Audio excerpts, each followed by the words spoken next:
গেল মঙ্গলবার সাকিব আল হাসানকে নিয়ে বিস্ফোরক এক মন্তব্য করেছিলেন বীরেন্দর সেহবাগ। মূলত টি-20 বিশ্বকাপের প্রথম 2 ম্যাচে রান বা উইকেট না পাওয়ায় সাকিবের কড়া সমালোচনা করেন ভারতের সাবেক এই ওপেনার। সাকিবের খেলা নিয়ে সেহবাগের মন্তব্য ছিল এমন, আপনি এতই সিনিয়র খেলোয়াড়, অধিনায়ক ছিলেন দলের, এটা শেষ আসর, কিছু তো লজ্জা থাকা উচিত, বলা উচিত আমি টি-20 থেকে অবসর নিচ্ছি, আমার বোলিং ভালো হচ্ছে না, ব্যাটিং ভালো হচ্ছে না, দলের জন্য আমি কিছুই করতে পারছি না, তাহলে আমি খেলে কি করব?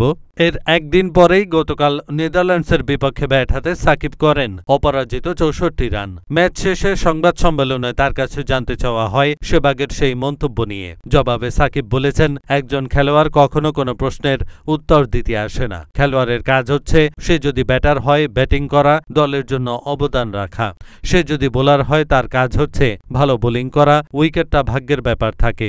সাকিব আরও বলেন, সে যখন ফিল্ডিং করে তখন তার কাজ হচ্ছে প্রতিটা রান বাঁচানো, যতগুলো ক্যাচ তার কাছে যায় ততগুলো ধরা। এখানে আসলে উত্তর দেওয়ার কিছু নেই কাউকে। বর্তমান একজন খেলোয়াড় সে দলের হয়ে কতটা কৃতিত্ব রাখতে পারে, সেটা যখন রাখতে পারে না তখন স্বাভাবিকভাবেই কথা হবে, এবং আমি মনে করি সেটা খুব খারাপ কিছুও না। এহসানুল হক, ঢাকা পোস্ট।